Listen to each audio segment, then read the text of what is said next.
Hello friends, welcome to my YouTube channel Tanveer stunning zone. आज से हम शुरू कर रहे हैं रुक्मणी प्रकाशन AUDO टेस्ट सीरीज़। हम एक एक करके जीएस के 15 सेट को कंप्लीट करेंगे। हम क्वेश्चन के साथ साथ उसके एक्सप्लेनेशन को भी देखेंगे ताकि जो हमारा कंसेप्ट है वो बिल्कुल क्लियर होता जाए और इसे समझना और याद करना आसान हो जाए। अगर आप चैनल में नए हैं तो चैनल को लाइक और सब्सक्राइब जरूर कर दीजिए। चलिए बिना डिले के स्टार्ट करते हैं AUDO सहायक शिक्षा विकास पदाधिकारी के सेट 1 को। तो फ्रेंड्स, ये है हमारा पेपर 2 AUDO के लिए। इसमें टोटल 100 क्वेश्चंस होंगे और जो टाइम होगा हमारे पास वो होगा 2 आवर्स। हमारा पहला क्वेश्चन है, सरल आवर्त गति कर रहे किसी कण की कुल ऊर्जा सदैव स्थिर रहती है। सरल आवर्त गति में स्थितिज ऊर्जा और गतिज ऊर्जा का योग हमेशा संरक्षित रहता है यदि कोई अवमंदक बल ना हो। ऑप्शन है A एंड R दोनों सही है और R A का सही व्याख्या है। A और R दोनों सत्य है लेकिन R A का सही व्याख्या नहीं है। A सत्य है लेकिन R असत्य है। A असत्य है लेकिन R सत्य है। इसका जो करेक्ट ऑप्शन होगा A एंड R दोनों सत्य है और R A का सही व्याख्या है। चलिए इसके एक्सप्लेनेशन को देखते हैं। सरल आवर्त गति में स्थिति, इसमें जो टोटल ऊर्जा होती है, टोटल एनर्जी, वो गतिज ऊर्जा और स्थितिज ऊर्जा का योग होता है। अगर इसमें कोई भी घर्षण यानी कि अवमंदन नहीं है, कुल ऊर्जा हमेशा स्थिर रहती है। यानी कि जो अजर्सन है और जो रीजन है, जो दोनों का दोनों सही हैं। इसमें हमें ये भी याद रखना है कि जो माध्य स्थिति होती है मीन, इस पर जो स्पीड होता है वो मैक्सिमम होता है और फोर्स 0 होता है। उसके विपरीत जब एक्सट्रीम पे होता है तब इसका स्पीड 0 होता है लेकिन फोर्स मैक्सिमम होता है। ये क्वेश्चंस भी पूछे जाते हैं। नेक्स्ट क्वेश्चन है, विद्युत चुंबकीय तरंगों के संबंध में निम्नलिखित में से कौन सा कथन असत्य है। याद रखना है, असत्य पूछ रहा है।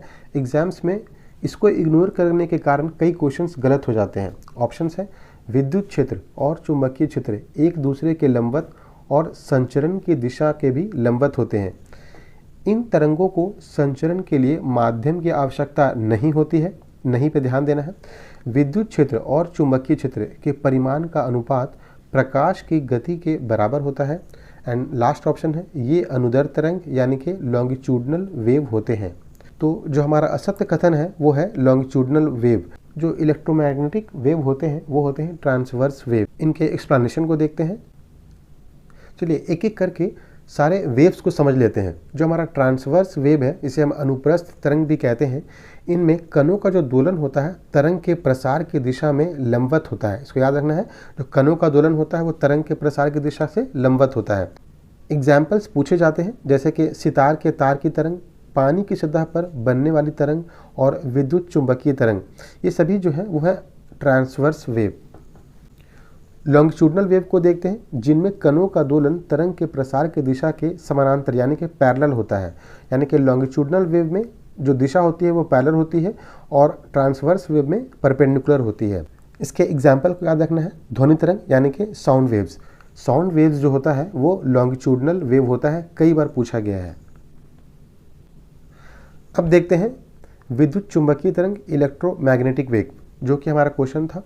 यह हमेशा अनुप्रस्थ तरंग होता है यानी कि ट्रांसवर्स वेव। इसमें 3 दिशाएं होती हैं। विद्युत क्षेत्र को जो है एक दिशा में, चुंबकीय क्षेत्र उस पर लंबवत होता है और जो तरंग का प्रसार होता है वो दोनों के लंबवत होता है। यानी तीनों परस्पर 90 डिग्री पर होते हैं। इसको ट्रिक के थ्रू समझ सकते हैं कि जो विद्युतीय क्षेत्र, चुंबकीय क्षेत्र और तरंग का प्रसार होता है वो तीनों एक दूसरे के 90 डिग्री पर होता है।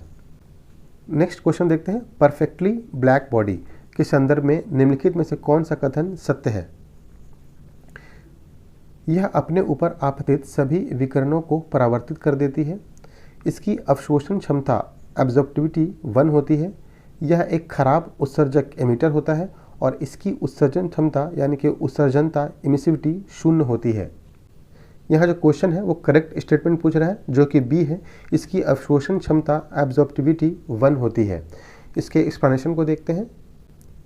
जो परफेक्टली ब्लैक बॉडी होता है वो एक आदर्श पिंड है जो अपने ऊपर आने वाली सभी तरंगदैर्ध्य की विकिरण ऊर्जा को पूरा अवशोषित कर लेता है। याद रखना है, ये कंप्लीट ऑब्जर्व कर लेता है। इसकी अवशोषण क्षमता एब्जॉर्प्टिविटी 1 होती है। हमें ये भी याद रखना है कि जो परफेक्टली ब्लैक बॉडी होती है इसकी उत्सर्जन यानी कि इमिसिविटी भी 1 होती है। अगर हम किरचॉफ के नियम को देखें तो ये बताता है कि एक अच्छा अवशोषक एक अच्छा उत्सर्जक भी होता है, यानी कि यह किसी भी विकिरण को प्रतिबिंबित या पारगमित नहीं करता है। अगर हम इसको ऐसे समझें सिंपल लैंग्वेज में, तो ब्लैक बॉडी जो होती है वो परफेक्ट ऑब्जर्वर और परफेक्ट एमिटर होता है। इसको ऐसे ट्रिक के थ्रू याद कर सकते हैं कि जो ब्लैक बॉडी है वो परफेक्ट ऑब्जर्वर और परफेक्ट एमिटर। नेक्स्ट क्वेश्चन को देखते हैं। यहाँ पर भौतिक घटना दिया गया है और उसके सिद्धांत अनुप्रयोग को बताना है। इसको पहले यहाँ मिला लेते हैं। व्यतिकरण साबुन के बुलबुले का रंग, जो विवर्तन है वो है प्रकाश के किरणों का मुड़ना, और जो प्रकीर्णन है वो है आकाश का नीला रंग, और जो वर्ण विक्षेपण है यह है इंद्रधनुष का बनना। इस तरह के क्वेश्चंस एग्जाम्स में बार बार पूछे जाते हैं। जो व्यतिकरण है इंटरफ्रेंस, इसको हम इंटरफ्रेंस कहते हैं। जब दो या अधिक तरंगें मिलती हैं और उनका जोड़ घटाव यानी कि एक दूसरे के ऊपर मिलने से जो नया पैटर्न बनता है, इसको हम इंटरफ्रेंस कहते हैं। इसका जो सबसे अच्छा एग्जाम्पल है वो है साबुन के बुलबुले का रंग। नेक्स्ट देखते हैं विवर्तन यानी कि डिफ्रैक्शन।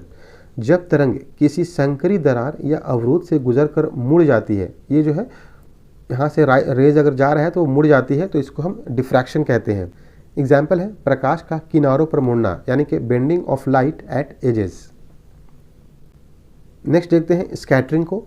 जब छोटे छोटे कण प्रकाश को विभिन्न दिशाओं में फैला देते हैं तो इसको हम क्या कहते हैं, स्कैटरिंग।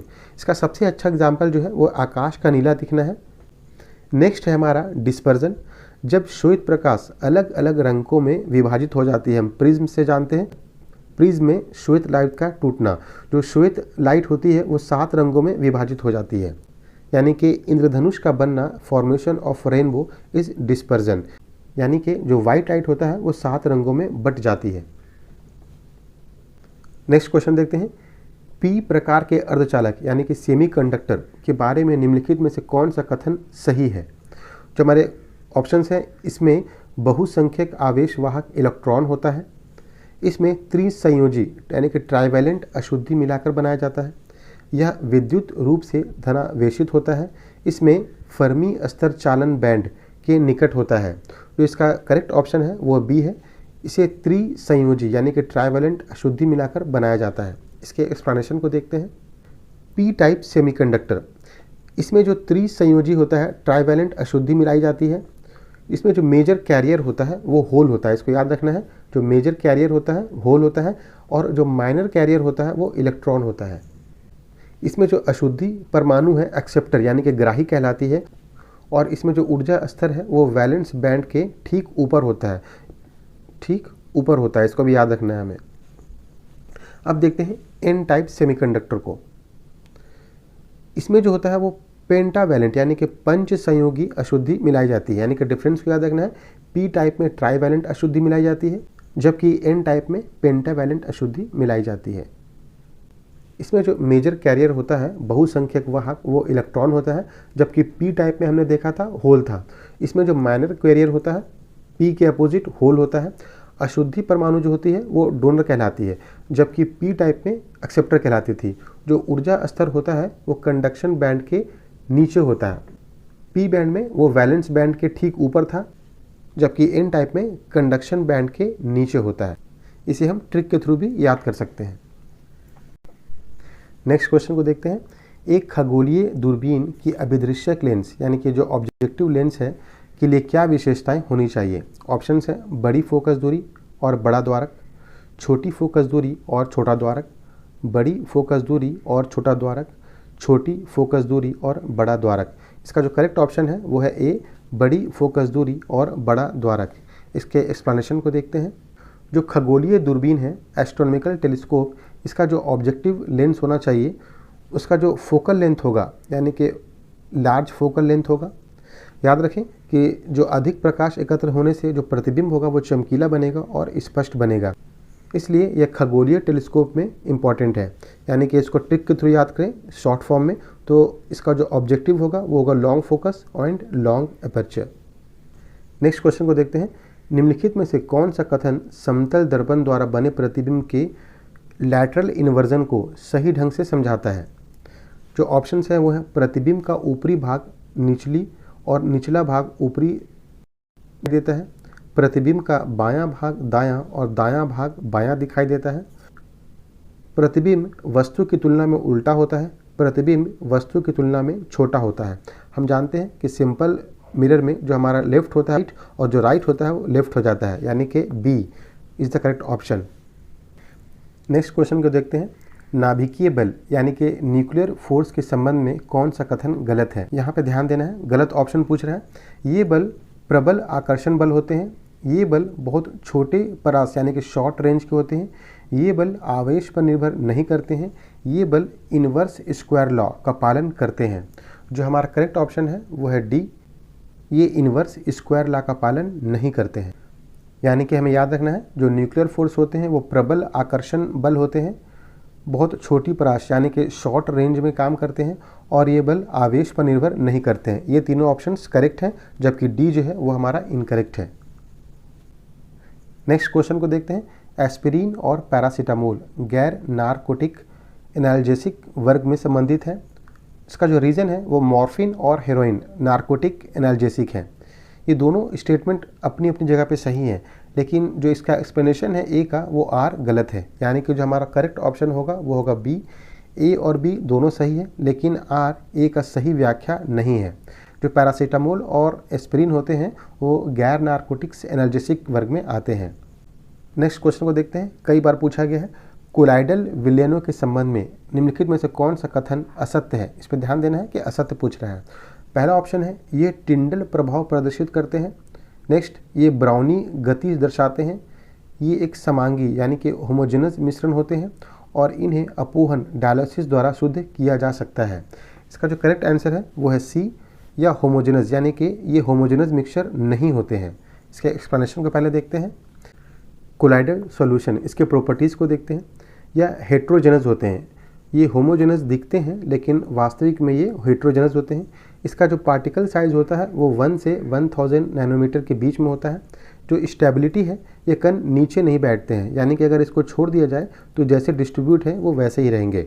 टिंडल इफेक्ट, प्रकाश डालने पर उसका पथ दिखाई देता है। ब्रोनियन मोशन, ये भी इसकी क्वालिटी है। इसमें क्या होता है कि जो कण जो है वो लगातार टेढ़ी मेढ़ी गति में गति करते हैं। अगर इसके परमेबिलिटी को देखें तो साधारण फिल्टर्स पेपर से गुजर जाते हैं, लेकिन अल्ट्रा फिल्टर से नहीं गुजरते, यानी कि कोलाइडल को अल्ट्रा फिल्टर के थ्रू छाना जा सकता है। इलेक्ट्रोफोरेसिस, विद्युत क्षेत्र में रखे जाने पर कण विपरीत आवेशित इलेक्ट्रोड की ओर जाते हैं। इन सारे गुण को याद रखना है कोलाइडल सॉल्यूशन के। नेक्स्ट क्वेश्चन को देखते हैं। बहुलक है और इसके जो कंपोनेंट हैं उसको मिलान करना है। जो हमारा टेफ्लॉन हो जाएगा वो हो जाएगा टेट्राफ्लोरोएथिलीन, टेफ्लॉन टेट्राफ्लोरोएथिलीन। जो नायलॉन 6 होगा वो होगा कैप्रोलैक्टम, याद रखना है नायलॉन 6 कैप्रोलैक्टम। प्राकृतिक रबर कई बार पूछा गया है, आइसोप्रीन, और जो नियोप्रीन हो गया वो हो जाएगा हमारा क्लोरोप्रीन। इनके कंपोनेंट्स को याद रखना ज़रूरी है, कई बार पूछा गया है। नेक्स्ट क्वेश्चन को देखते हैं। सभी लवण उदासीन होते हैं, इस कथन के संदर्भ में क्या सत्य है। जो करेक्ट है वो बताना है। पहला ऑप्शन है यह कथन पूर्णतः सत्य है। यह कथन असत्य है क्योंकि प्रबल अम्ल और दुर्बल क्षार से बने लवण अम्लीय होते हैं। नेक्स्ट है यह कथन असत्य है क्योंकि दुर्बल अम्ल और प्रबल क्षार से बने लवण क्षारीय होते हैं। बी और सी दोनों सही है।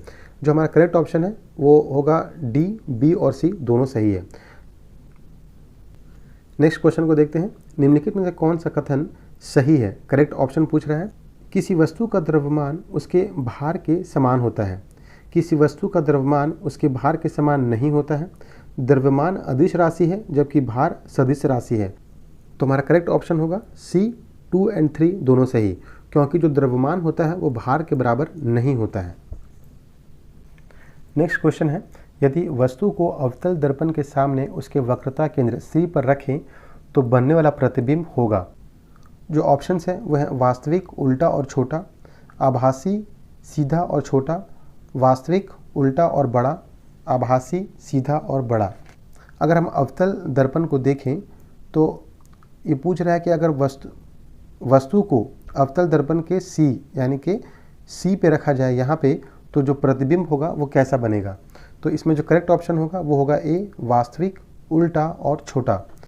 हमें मिरर और लेंस दोनों में जो प्रतिबिंब की स्थिति है विभिन्न सिचुएशन पे, इसको याद रखना है। ये बार बार एग्जाम्स में पूछा जाता है। तो यहाँ पे हमारा करेक्ट ऑप्शन हो जाएगा ए, वास्तविक, उल्टा और छोटा। नेक्स्ट क्वेश्चन है हैबर प्रक्रम यानी कि हैबर प्रोसेस द्वारा अमोनिया के उत्पादन के लिए कौन सी परिस्थितियां अनुकूल हैं। देखिए पहले तो हमें याद रखना है कि जो हैबर प्रोसेस से क्या बनाया जाता है, तो अमोनिया में इस्तेमाल किया जाता है। ऑप्शंस है निम्न ताप और निम्न दाब, उच्च ताप और उच्च दाब, निम्न ताप और उच्च दाब, उच्च ताप और निम्न दाब। तो इसका करेक्ट ऑप्शन होगा वो होगा सी, निम्न ताप और उच्च दाब। हैबर प्रोसेस में जो हम यूज़ करते हैं वो लो टेम्परेचर का और हाई प्रेशर का यूज़ करते हैं अमोनिया के निर्माण में। नेक्स्ट क्वेश्चन है दिए गए यौगिकों को उनकी अम्लीय प्रबलता यानी कि एसिडिक स्ट्रेंथ के बढ़ते क्रम में व्यवस्थित करें। देखिए वहाँ हमारे ऑप्शंस में सारे हैलोजेंस दिए हुए थे। अगर हम ग्रुप 17 को देखें, जब हम फ्लोरीन से आयोडीन की तरफ जाते हैं तो जो हैलोजन परमाणु है उसका आकार बढ़ता जाता है, यानी कि जो हाइड्रोजन और बॉन्ड है उसका लेंथ भी बढ़ता जाता है, यानी कि बंध की मजबूती कम होती जाती है। So our correct option is A. यहाँ हम देख सकते हैं कि आयोडीन जो है वो लास्ट में आया है, जबकि फ्लोरीन जो है वो फर्स्ट में आया है। नेक्स्ट क्वेश्चन है वह कौन सी अंतःस्रावी ग्रंथि है जो युवावस्था तक सक्रिय रहती है और फिर धीरे धीरे डिजेनरेट हो जाती है। इसका जो करेक्ट ऑप्शन होगा वो होगा सी, थाइमस। जो थाइमस जो है वो युवावस्था में सक्रिय रहती है, लेकिन धीरे धीरे जब बड़े होते हैं हम तो वो डिजेनरेट होती जाती है, थाइमस ग्रंथि। नेक्स्ट क्वेश्चन देखते हैं समसूत्री विभाजन यानी कि मिटोसिस के संबंध में निम्नलिखित में से कौन सा कथन गलत है, और जो पूछ रहा है वो गलत है, इसको ध्यान देना है। ऑप्शंस है इसके परिणाम स्वरूप दो संतति कोशिकाएं बनती हैं, संतति कोशिकाओं में गुणसूत्रों की संख्या जनक कोशिका के समान होती है, यह युग्मकों यानी कि गेमेट्स के निर्माण में सहायक है, यह गुणसूत्रों की प्रतिकृतियन इंटरफेज में होता है। जो हमारा करेक्ट ऑप्शन होगा वो होगा सी, यह गेमेट्स के निर्माण में सहायक है। ये कथन गलत है, ये मिटोसिस नहीं म्यूसिस होता है। इसके एक्सप्लेनेशन को देखते हैं। मिटोसिस यानी कि समसूत्री विभाजन, इसे हम सोमाटिक सेल भी कहते हैं। इसमें जनक कोशिका यानी कि पेरेंट सेल के बराबर गुणसूत्रों वाली दो पुत्री कोशिकाएं यानी कि डॉटर सेल बनती हैं। यह गुणसूत्र संख्या बराबर होती है। यह वृद्धि, मरम्मत और अलैंगिक, यहाँ पे ध्यान रखना है कि अलैंगिक जनक में सहायक है। इसमें गुणसूत्र की संख्या आधी नहीं होती है। अगर हम म्यूसिस को देखें, जिसे हम अर्धसूत्री विभाजन भी कहते हैं, इसमें गैमेट्स यानी कि स्पर्म एग बनाने के लिए होता है। इसमें डिप्लॉयड कोशिका से 4 अर्धगुणित यानी कि हेप्लॉयड कोशिकाएं बनती हैं। इसमें गुणसूत्र की संख्या आधी होती है। तो हमारा मिटोसिस के बारे में जो गलत असेसमेंट था वो था यह गैमेट्स बनाने में सहायक है। यह म्यूसिस का काम है, ना कि मिटोसिस का। नेक्स्ट क्वेश्चन को देखते हैं। छोटी आंत में वसा का पाचन और अवशोषण एक जटिल प्रक्रिया है। निम्नलिखित में से कौन सा चरण सबसे पहले होता है। तो जो हमारा करेक्ट ऑप्शन होगा वो होगा बी, पित्त लवणों द्वारा वसा का इमल्सीकरण, ये सबसे पहले होता है। नेक्स्ट क्वेश्चन है मेंडल के पृथक्करण के नियम यानी कि लॉ ऑफ सेग्रीगेशन के अनुसार F1 पीढ़ी में केवल एक जनक का लक्षण प्रकट होता है, F2 पीढ़ी में लक्षण 3:1 के अनुपात में पृथक होती है, और युग्मक निर्माण के दौरान एक जीन के एलेल्स एक दूसरे से पृथक हो जाते हैं। विभिन्न लक्षण एक दूसरे से स्वतंत्र रूप से वंशानुगत होते हैं। इसमें जो है हमें करेक्ट ऑप्शन बताना है। जो हमारा करेक्ट ऑप्शन होगा वो होगा सी, युग्मक निर्माण के दौरान एक जीन की युग विकल्पी यानी कि एलेल्स एक दूसरे से पृथक हो जाती है। So our correct option is C. Next question को देखते हैं। निम्नलिखित में से कौन सा अंतःस्रावी यानी कि एंडोक्राइन और बहिस्रावी यानी कि एक्सोक्राइन दोनों ग्रंथियों के रूप में कार्य करता है। ऑप्शन है यकृत, अग्न्याशय, पीयूष और वृषण। जो करेक्ट ऑप्शन होगा वो होगा बी, अग्न्याशय। अग्न्याशय जो है वो एंडोक्राइन और एक्सोक्राइन दोनों ग्रंथि के रूप में कार्य करता है। नेक्स्ट क्वेश्चन है जैव प्रौद्योगिकी में प्लाज्मिड का उपयोग किया जाता है डीएनए को काटने के लिए, डीएनए खंडों को जोड़ने के लिए, संवाहक वेक्टर के रूप में और नए जीन बनाने में। जो हमारा करेक्ट ऑप्शन होगा वो होगा सी, संवाहक वेक्टर के रूप में। जैव प्रौद्योगिकी में प्लाज्मिड का जो उपयोग होता है वो संवाहक वेक्टर के रूप में होता है। प्लाज्मिड ये जीवाणु कोशिकाओं में पाए जाते हैं।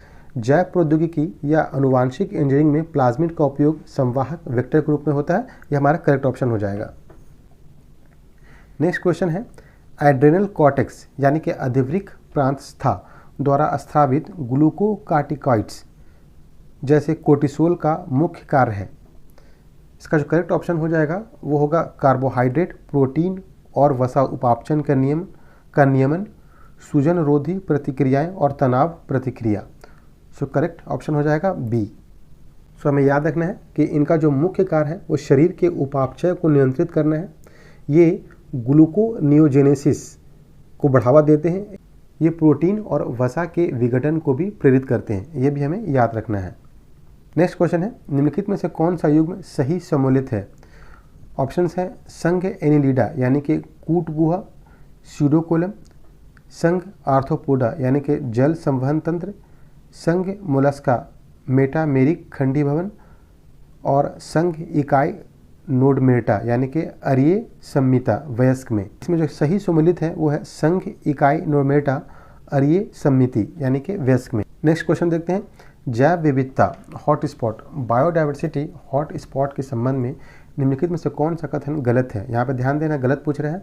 यह एक ऐसा क्षेत्र है जहाँ उच्च स्तर की प्रजाति समृद्ध होती है। यह एक ऐसा क्षेत्र है जहाँ उच्च स्तर की स्थानिकता यानी कि इंडेमिज्म होती है। भारत में 4 हॉटस्पॉट हैं। हॉटस्पॉट केवल उष्णकटिबंधीय क्षेत्रों में पाए जाते हैं। ये गलत कथन है। हॉटस्पॉट जो है सिर्फ उष्णकटिबंधीय क्षेत्र में नहीं पाए जाते हैं, यह टेम्परेट क्षेत्रों में भी पाए जाते हैं। भारत में 4 हॉटस्पॉट हैं, ये भी हमें याद रखना है। हिमालय, पश्चिमी घाट, इंडो वर्मा क्षेत्र और सुंदरलैंड, ये सारे जो हैं वो हॉटस्पॉट क्षेत्र हैं इंडिया के। नेक्स्ट क्वेश्चन को देखते हैं, इसमें हमें मिलान करना है। सल्फर डाइऑक्साइड, ये सल्फर डाइऑक्साइड जो है हम जानते हैं अम्ल वर्षा, क्लोरोफ्लोरोकार्बन ये जो हमारा होता है ओजोन क्षरण में, नाइट्रेट और फास्फेट ये जो होता है यूट्रोफिकेशन में, और जो पारा होता है वो होता है मिनीमाता रोग का कारण। तो इसके ऑप्शंस को हमें याद रखना है। करेक्ट ऑप्शन हो जाएगा बी। नेक्स्ट क्वेश्चन है, मॉन्ट्रियल प्रोटोकॉल किससे संबंधित है? जो मॉन्ट्रियल प्रोटोकॉल है वो ओजोन क्षरणकारी पदार्थों को चरणबद्ध तरीके से हटाने से रिलेटेड है। मॉन्ट्रियल प्रोटोकॉल जो है वो 1987 में साइन की गई थी। इसका जो मेन उद्देश्य है, जो ओजोन को क्षति करते हैं गैसेस जैसे क्लोरोफ्लोरोकार्बन्स, उनको चरणबद्ध तरीके से हटाना है। नेक्स्ट क्वेश्चन देखते हैं, हृदय चक्र के दौरान डप ध्वनि कब उत्पन्न होती है? इसका जो करेक्ट ऑप्शन है वो है बी, अर्धचंद्र वाल्व यानी कि सेमी लूनर वाल्व के बंद होने पर। ये जो है डप ध्वनि जो है वो दूसरी ध्वनि है। जो पहली ध्वनि है इसको हम कहते हैं लब। ये भी याद रखना है कि जो पहली ध्वनि होती है वो लब और जो दूसरी ध्वनि होती है वो है डप, और ये सेमी लूनर वाल्व्स के बंद होने पर होती है। नेक्स्ट क्वेश्चन है, खाद्य परीक्षक के रूप में प्रयुक्त सॉर्बिक अम्ल और उसके लवण मुख्य रूप से किसके विरुद्ध प्रभावी होते हैं? ऑप्शन है केवल जीवाणु, केवल कवक, जीवाणु और कवक दोनों, केवल विषाणु। जो करेक्ट ऑप्शन होगा वो होगा सी, जीवाणु और कवक दोनों। हमें और भी जो इम्पॉर्टेंट खाद्य परीक्षक हैं उनके नाम को भी जानना चाहिए, जैसे सोडियम बेंजोएट, नमक जिसको हम सोडियम क्लोराइड कहते हैं, चीनी, सिरका जिसे हम एसिटिक एसिड कहते हैं, एंड पोटेशियम सोबेट। ये सभी जो है वो खाद्य परीक्षक के रूप में काम आते हैं। नेक्स्ट क्वेश्चन देखते हैं, निम्नलिखित में से कौन सा ऑपरेटिंग सिस्टम का एक घटक है? ऑप्शंस हैं file management, process management, memory management. ये तीनों के तीनों जो हैं वो ऑपरेटिंग सिस्टम के पार्ट हैं।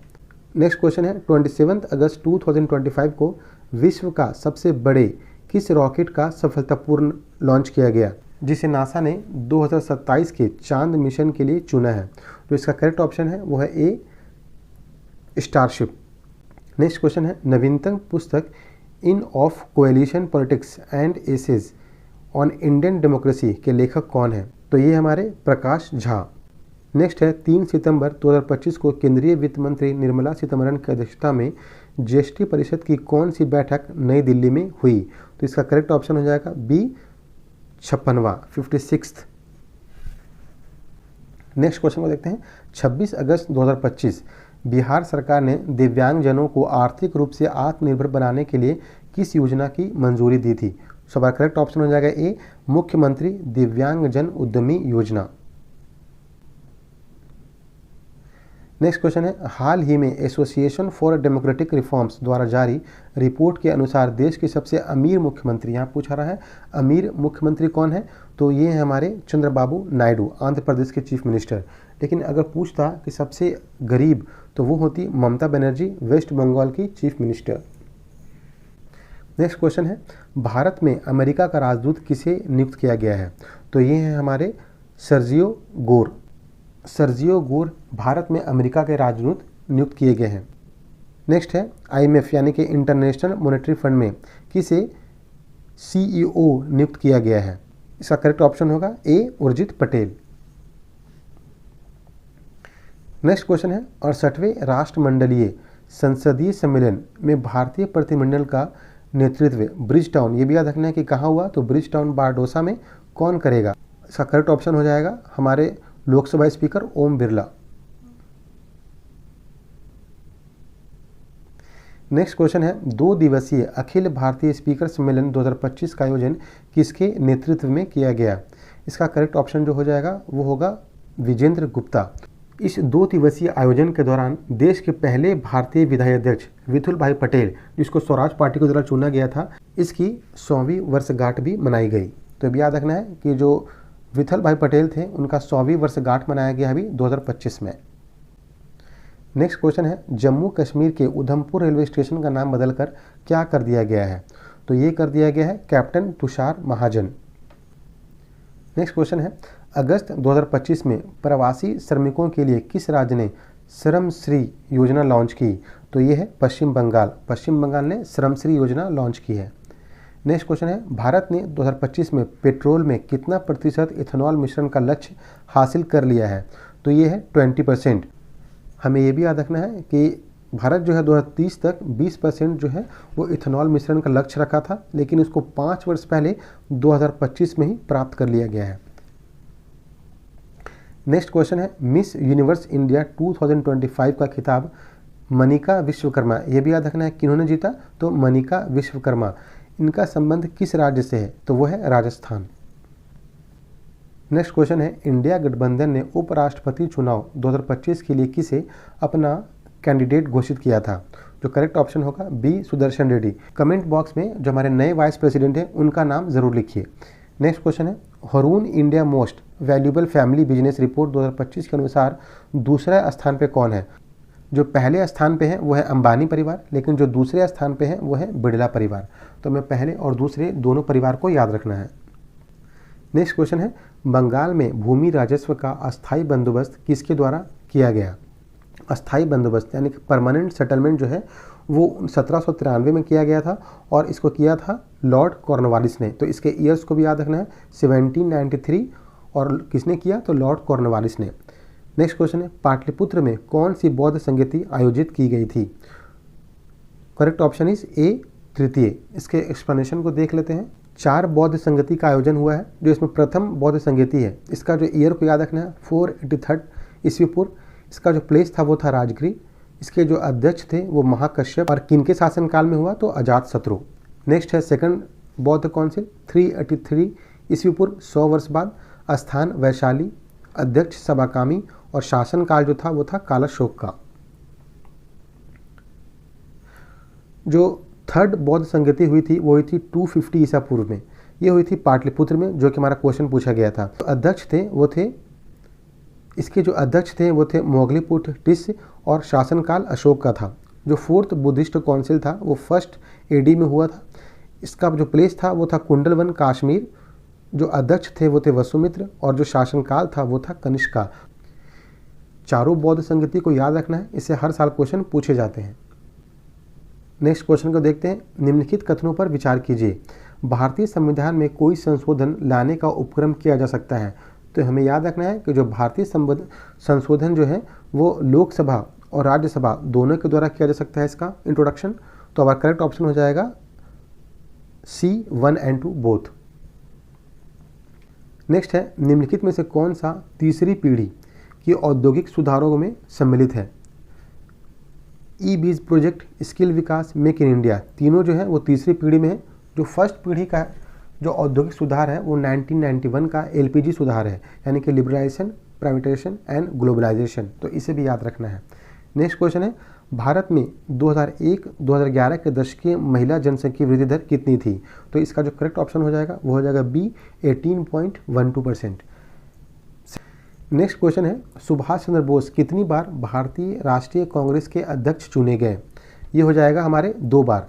जो पहली बार चुने गए थे वो 1938 में हरिपुरा में, और ये भी याद रखना है कि हरिपुरा कहाँ है तो गुजरात में, और दूसरी बार 1939 में त्रिपुरी यानी कि जबलपुर, इसके प्लेस को याद रखना है मध्य प्रदेश। तो इन दोनों को याद रखना है कि जो सुभाष चंद्र बोस थे वो 2 बार भारतीय राष्ट्रीय कांग्रेस के अध्यक्ष बने थे। नेक्स्ट क्वेश्चन है, निम्नलिखित में से कौन सा सही सुमेलित नहीं है? नहीं पूछ रहा है, पहले देख लेते हैं। अनुच्छेद 156 राज्यपाल की पदावधि करेक्ट ऑप्शन है। अनुच्छेद 153 राज्यपाल का कार्यालय, ये भी सही है। अनुच्छेद 154 राज्यपाल का कार्यकारी प्राधिकार, ये भी सही है। लेकिन जो आर्टिकल 155 है ये गलत है, राज्यपाल को हटाना नहीं होगा, ये होगा राज्यपाल की नियुक्ति। सो और correct option is D. Next question है, सत्यार्थ प्रकाश के लेखक कौन है? सत्यार्थ प्रकाश जो है वो लिखा था दानंद सरस्वती ने। बिहार की नदियों में कौन सी एक नदी अमरकंटक से उत्पन्न होती है? हम इसके ऑप्शंस को देखते चलते हैं। कमला जो है ये नेपाल से निकलती है। पुनपुन ये छोटा नागपुर की पठार से निकलती है। अजय जमुई के करीब निकलती है। लेकिन जो सोन नदी है वो अमरकंटक से निकलती है, तो हमारा करेक्ट ऑप्शन हो जाएगा डी। नेक्स्ट है, निम्नलिखित में से कौन सी जोड़ी सही नहीं है? शेरशाह सूरी, हम जानते हैं शेरशाह सूरी का मकबरा कहाँ है तो सासाराम में है, तो ये हमारा करेक्ट ऑप्शन हो जाएगा क्योंकि यहाँ पूछा गया है नहीं। बाकी भी देख लेते हैं। नेक्स्ट है, डॉक्टर राजेंद्र प्रसाद संविधान सभा के अध्यक्ष, सही। पटना उच्च न्यायालय की स्थापना 1916 में हुई थी, और स्वामी सजानंद सरस्वती ये ऑल इंडिया किसान सभा के संबंधित थे। तो ये तीनों स्टेटमेंट करेक्ट है, जबकि शेरशाह सूरी का मकबरा गलत है। नेक्स्ट क्वेश्चन है, निम्नलिखित में से भारत का राष्ट्रपति किसकी नियुक्ति नहीं कर सकता? हम जानते हैं कि राज्यपाल, मुख्य निर्वाचन आयुक्त और प्रधानमंत्री ये सभी प्रेसिडेंट के द्वारा नियुक्त किए जाते हैं, लेकिन जो उपराष्ट्रपति है वो प्रेसिडेंट के द्वारा नियुक्त नहीं किया जाता है। नेक्स्ट क्वेश्चन है, सिंधु घाटी सभ्यता के निम्न में से किस स्थल को सबसे पहले खोजा गया? तो सिंधु घाटी सभ्यता को हम हड़प्पा की संस्कृति भी कहते हैं। तो जो सबसे पहले खोजा गया था वो हड़प्पा था 1921 में। बाद में 1922 में मोहनजोदड़ो खोजा गया, यानी कि जो करेक्ट ऑप्शन हो जाएगा वो होगा हड़प्पा।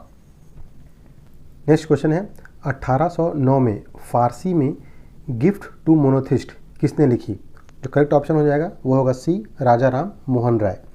इनकी जो अन्य किताबें थी वो थी द प्रीसेप्ट्स ऑफ जीसस, तूफतुल उल मुहावद्दीन, वेदांत गाथा, बंगाली व्याकरण। इनके अन्य रचनाओं को भी याद रखना है, क्वेश्चंस पूछे जाते हैं। नेक्स्ट है, कुतुबुद्दीन ऐबक का उत्तराधिकारी कौन था? जो उनका उत्तराधिकारी था वो था आराम शाह। इनको मारकर इल्तुतमिश जो थे वो सुल्तान बने थे, जो हमारा करेक्ट ऑप्शन हो जाएगा ए, आराम शाह। नेक्स्ट क्वेश्चन है कि इनमें से किसे खाना की उपाधि से सम्मानित किया गया? करेक्ट ऑप्शन हो जाएगा ए, बैरम खां। अकबर ने बैरम खां को खाना की उपाधि से सम्मानित किया था। याद रखना है कि किन्होंने किया था तो अकबर ने, और किसे किया था तो बैरम खां को। नेक्स्ट क्वेश्चन है, 1857 की क्रांति के समय निम्नलिखित में से कौन सा भारत के गवर्नर जनरल थे? जो 1857 क्रांति में कौन थे? Lord Canning. नेक्स्ट क्वेश्चन है, निम्नलिखित में से कौन सा सही सुमेलित है? जो मुगल बादशाह थे और उनके समय में कौन से फॉरेन ट्रैवलर विजिट किए उससे हमें मिलान करना है। इसका जो करेक्ट ऑप्शन हो जाएगा वो होगा डी, औरंगजेब मनुची। या में ये भी याद रखना है कि William Hawkins and Thomas Roe ये दोनों जो है वो जहांगीर के पीरियड में आए थे। नेक्स्ट क्वेश्चन है, राजा राम मोहन रॉय के द्वारा चलाया गया सुधार आंदोलन था, तो ये था ब्रह्म समाज। D is the correct option. Next question है, कोटोपैक्सी पर्वतीय चोटी किस देश में स्थित है? तो इसका करेक्ट ऑप्शन हो जाएगा सी, इक्वाडोर। नेक्स्ट क्वेश्चन है, पूछताछ घास प्रदेश कहाँ पाया जाता है? तो ये पाया जाता है हंगरी में। नेक्स्ट क्वेश्चन है, हमें मैच करना है निकनेम से। तो उगते सूरज की भूमि किसे कहते हैं? तो ये कहते हैं जापान को। मध्य रात्रि सूर्य की भूमि किसे कहा जाता है? तो नॉर्वे को। और हजार झीलों की भूमि ये कहा जाता है फिनलैंड को। और वज्र की भूमि कहा जाता है भूटान को। तो हमारा करेक्ट ऑप्शन हो जाएगा डी। नेक्स्ट क्वेश्चन देखते हैं, अकरा की राजधानी है। अकरा की राजधानी जो है वो घाना है। नेक्स्ट क्वेश्चन है, भारतीय मानक समय कहाँ से नहीं गुजरती है? Correct option is D, Telangana. ये 5 राज्यों से होकर गुजरती है, Uttar Pradesh, Madhya Pradesh, Chhattisgarh, Orissa and Andhra Pradesh.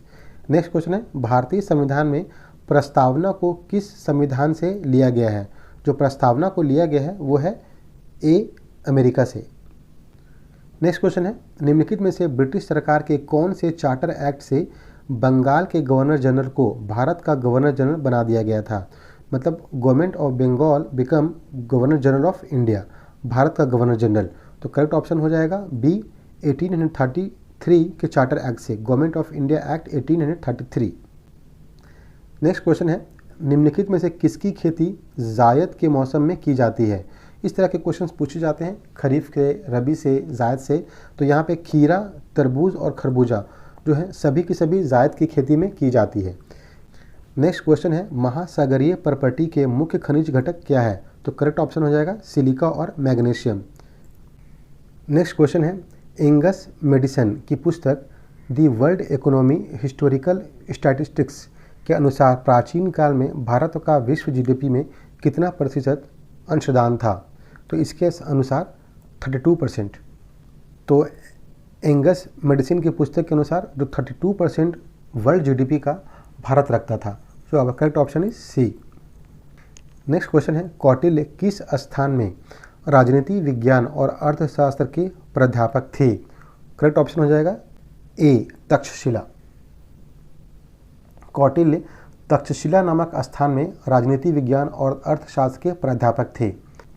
Next question है, इनमें से कौन सा विश्वास करता है कि एक साम्यवादी समाज भविष्य का प्राकृतिक समाज था? तो करेक्ट ऑप्शन हो जाएगा कार्ल मार्क्स। ये कार्ल मार्क्स बिलीव करते हैं। नेक्स्ट क्वेश्चन है, निम्नलिखित में से कौन सा देश नाटो का सदस्य है? बहुत इंपॉर्टेंट है। ऑप्शन है डेनमार्क, कनाडा, बेल्जियम। इसकी स्थापना को याद रखना है, ये 1949 में स्थापना हुई थी, 4 अप्रैल 1949 को। और डेनमार्क, कनाडा और बेल्जियम ये सभी के सभी नाटो के सदस्य हैं, ये भी हमें याद रखना है। नेक्स्ट क्वेश्चन है, मौलिक अधिकारों को लागू करने के लिए न्यायालय निम्नलिखित में से किसे जारी कर सकता है? तो हम जानते हैं कि रिट को लागू किया जाता है मौलिक अधिकारों को लागू करने के लिए, और ये सुप्रीम कोर्ट और हाई कोर्ट दोनों का दोनों लागू कर सकते हैं। नेक्स्ट क्वेश्चन है, जवाहरलाल नेहरू की अस्थायी सरकार में श्रम मंत्री कौन थे? श्रम मंत्री थे जगजीवन राम। आपको कमेंट बॉक्स में बताना है कि डॉक्टर राजेंद्र प्रसाद कौन से मंत्री बने थे। नेक्स्ट क्वेश्चन को देखते हैं, निम्नलिखित में से कौन सा बुनियादी मूल्य सभी नेताओं द्वारा भारत के संविधान पर विचार विमर्श हेतु संविधान निर्मात्री सभा के मिलने से बहुत पहले ही स्वीकार कर लिया गया था? तो इसका करेक्ट ऑप्शन हो जाएगा डी, सभी, यानी कि स्वतंत्रता और समानता का अधिकार, अल्पसंख्यकों के अधिकारों का संरक्षण और सार्वभौम वयस्क मताधिकार। सरदार वल्लभ भाई पटेल की अध्यक्षता में वर्ष 1931 में कांग्रेस का कराची अधिवेशन हुआ था, इसमें इन सबको सम्मिलित कर लिया गया था। नेक्स्ट क्वेश्चन है, किसने कहा अपनी राष्ट्रीय पहचान की उपेक्षा भारत की समस्याओं का मूलभूत कारण है? करेक्ट ऑप्शन हो जाएगा दीनदयाल उपाध्याय। इन्होंने कहा था कि अनेकता में एकता और विभिन्न रूपों की एकता की अभिव्यक्ति भारतीय संस्कृति की सोच है। नेक्स्ट क्वेश्चन है, 1946 में बनी अंतरिम सरकार में डॉक्टर राजेंद्र प्रसाद के पास कौन सा विभाग था? अभी हमने क्वेश्चन पूछा था, ये था खाद्य एवं कृषि विभाग। नेक्स्ट क्वेश्चन है, मगध एवं अंग का मैदान किसके हिस्से हैं? तो करेक्ट ऑप्शन हो जाएगा मध्य गंगा का मैदान। नेक्स्ट क्वेश्चन है, नेशनल कॉलेज और बिहार विद्यापीठ का शिलान्यास किसने किया था? करेक्ट ऑप्शन हो जाएगा सी, महात्मा गांधी। हमें यह भी याद रखना है कि नेशनल कॉलेज और बिहार विद्यापीठ की स्थापना नॉन कोऑपरेशन मूवमेंट के टाइम में किया गया था। नेक्स्ट क्वेश्चन है, भारतीय राष्ट्रीय कांग्रेस के किस अधिवेशन में पूर्ण स्वराज का सिद्धांत गृहीत हुआ था? तो ये हो जाएगा लाहौर अधिवेशन 1929। इसके जो प्रेसिडेंट थे वो थे जवाहरलाल नेहरू। नेक्स्ट क्वेश्चन देखते हैं, जलप्रपात और नदी के निम्नलिखित जोड़ों में से कौन सा सही सुमेलित नहीं है? नहीं पूछ रहा है। जो हमारा कपिल धारा है ये है नर्मदा नदी पे, तो ये गलत हो गया। धुआंधर जलप्रपात जो है ये भी नर्मदा नदी पे है, तो ये भी गलत हो गया। जोग जो है वो शरावती नदी पे, ये सही है। यानी कि उपर्युक्त में से एक से अधिक जो है वो सही नहीं है। बी और सी दोनों गलत है। नेक्स्ट क्वेश्चन है, माजुली द्वीप जो दुनिया का सबसे बड़ा नदी डेल्टा है कहाँ स्थित है? तो ये है असम में। नेक्स्ट क्वेश्चन है, भारत का केंद्रीय औषधि अनुसंधान संस्थान कहाँ स्थित है? करेक्ट ऑप्शन हो जाएगा बी, लखनऊ। नेक्स्ट है, निम्नलिखित में से अजात शत्रु के वंश का क्या नाम था? करेक्ट ऑप्शन इज हर्यंक वंश। जो अजात शत्रु जो थे वो अपने पिता बिंबिसार की हत्या करके गद्दी पर बैठे थे। नेक्स्ट क्वेश्चन है, कश्मीर घाटी की कांगड़ा और कुल्लू घाटी में स्थित है, तो ये करेक्ट ऑप्शन हो जाएगा मध्य हिमालय और लघु हिमालय। नेक्स्ट क्वेश्चन है, शीतकालीन फसल ऋतु यानी कि विंटर क्रॉप सीजन को भारत में किस नाम से जाना जाता है? तो करेक्ट ऑप्शन हो जाएगा हमारा ए रबी क्रॉप्स। इसके एग्जाम्पल्स को याद रखना है, ये हो जाएगा गेहूँ, जौ, चना, मटर। खरीफ फसल जो है वो जून जुलाई में बोई जाती है। इसके एग्जाम्पल्स हैं राइस यानी कि चावल, ज्वार, बाजरा एट्सेट्रा। जायद जो है वो मार्च अप्रैल में बोई जाती है और इसके एग्जाम्पल्स अभी हमने देखा था तरबूज, खरबूज, ककड़ी, खीरा एट्सेट्रा। नेक्स्ट क्वेश्चन को देखते हैं, पृथक मिथिला राज्य की मांग का भौगोलिक आधार मुख्य रूप से बिहार के किस क्षेत्र की विशिष्ट सांस्कृतिक, भाषाई और ऐतिहासिक पहचान पर आधारित है? यानी कि पूछ रहा है पृथक मिथिला राज्य, तो ये है गंगा नदी के उत्तर में गंडक और महानंदा नदियों के बीच का मैदानिक भाग। जो हमारा मिथिला क्षेत्र है वो गंडक और महानंदा के बीच का क्षेत्र है, गंगा के उत्तर में। Correct option is B. Next question है, नालंदा जिले में स्थित तेल्हार का पुरातात्विक स्थल जहां एक प्राचीन बौद्ध महाविहार यानी कि तेल्हार महाविहार है के अवशेष मिले हैं, किस प्राचीन नदी की एक सूखी हुई धारा के पास स्थित है? तो इसका करेक्ट ऑप्शन हो जाएगा सी सकरी नदी। नेक्स्ट क्वेश्चन है, बिहार की नवीनतम औद्योगिक और लॉजिस्टिक्स नीतियों के तहत यानी कि new industrials and logistic law राज्य में मल्टी मॉडल लॉजिस्टिक्स पार्क की स्थापना के लिए कौन से स्थान रणनीतिक रूप से सबसे उपयुक्त हैं? उपयुक्त में से सभी, यानी कि ये सभी के सभी जो हैं वो करेक्ट ऑप्शंस हैं। नेक्स्ट क्वेश्चन देखते हैं, बरेला झील सलीम अली जुब्बा सहनी पक्षी अभयारण्य जिसे स्थानीय रूप से बरेला ताल भी कहा जाता है, बिहार के किस जिले में प्रमुख गोखुर झील है? तो इसका करेक्ट ऑप्शन हो जाएगा वैशाली। बरेला झील सलीम अली जुब्बा सहनी पक्षी अभयारण्य जो है वो बिहार के वैशाली जिले में स्थित है। इसे 1997 में पक्षी अभयारण्य जो है वो घोषित किया गया था। नेक्स्ट क्वेश्चन है, बिहार में नवीकरणीय ऊर्जा को बढ़ावा देने के क्रम में राज्य के पहले तैरते हुए सौर ऊर्जा संयंत्र किन जिलों में सफलतापूर्वक स्थापित और कार्यान्वित किए गए हैं? या क्वेश्चन पूछा क्या स्थापित भी किए गए हैं और कार्यान्वित भी किए गए हैं? तो करेक्ट ऑप्शन हो जाएगा दरभंगा और सुपौल। नेक्स्ट क्वेश्चन है, बिहार के मैदानी इलाकों में जनसंख्या का घनत्व बहुत अधिक होने का प्राथमिक भौगोलिक कारण क्या है? इसका करेक्ट ऑप्शन है बी, गहन कृषि का समर्थन करने वाली उपजाऊ जलोढ़ मिट्टी। हम जानते हैं कि यहाँ खनिज संसाधन की प्रचुरता नहीं है, औद्योगिक केंद्र भी उतने विकसित नहीं है, so B is the correct option. Next question है, सविनय अवज्ञा आंदोलन के दौरान छपरा जेल के कैदियों ने किस विशिष्ट मांग को लेकर प्रसिद्ध नंगी हड़ताल की जिसमें उन्होंने विदेशी वस्त्र पहनने से इनकार कर दिया था? तो ये कब हुआ था? तो ये हुआ था स्वदेशी निर्मित धोती लंगोट के लिए, और इसके पीरियड्स को भी याद रखना है कि ये कब हुआ था, तो सविनय अवज्ञा आंदोलन के दौरान में हुआ था। नेक्स्ट क्वेश्चन है, 1939 में सारण जिले के अंबारी में किसान सत्याग्रह का नेतृत्व करते हुए किस प्रख्यात विद्वान और स्वतंत्रता सेनानी को एक जमींदार के एजेंटों द्वारा बेरहमी से पीटा गया था जिससे राष्ट्रीय स्तर पर आक्रोश फैल गया था? इसका करेक्ट ऑप्शन है बी, राहुल संकृत्यनारायण। नेक्स्ट क्वेश्चन है, बंगाल विभाजन के विरोध में 16 अक्टूबर 1905 को दरभंगा में किसके नेतृत्व में रक्षाबंधन समारोह मनाया गया था? हम जानते हैं बंगाल विभाजन के दौरान रक्षाबंधन समारोह मनाया गया था और बिहार के दरभंगा में जो मनाया गया था वो किसके नेतृत्व में? तो सी, सतीश चंद्र चक्रवर्ती के नेतृत्व में। नेक्स्ट क्वेश्चन है, बिहार प्रांतीय किसान सभा ने किस वार्षिक अधिवेशन में औपचारिक रूप से जमींदारी प्रथा हटाओ का प्रस्ताव बनाया जो उसके एजेंडे में एक क्रांतिकारी बदलाव का प्रतीक था? जो करेक्ट ऑप्शन हो जाएगा सी, 1935 हाजीपुर। तो फ्रेंड्स, ये था हमारा सामान्य अध्ययन का पहला टेस्ट। एईडीओ के सिलेबस को समझ के पढ़िए, इसके लिए भी वीडियो बनाया गया है, आप उसे भी ज़रूर देखिए। ऐसे ही हम टेस्ट सीरीज़ को एक्सप्लेनेशन के साथ कवर करते रहेंगे, तो हमारे चैनल से जुड़िए तनवीर लर्निंग जोन, और हमारे Telegram group @Tanveer learning zone के साथ ज़रूर जुड़िए। इस पर हम डेली मेंस के क्वेश्चंस भी कंडक्ट कराते हैं। अगर आपको ये वीडियो पसंद आया हो तो वीडियो को लाइक कीजिए, अपने दोस्तों के साथ शेयर कीजिए। और चैनल को सब्सक्राइब कीजिए। नेक्स्ट वीडियो तक के लिए थैंक यू फ्रेंड्स।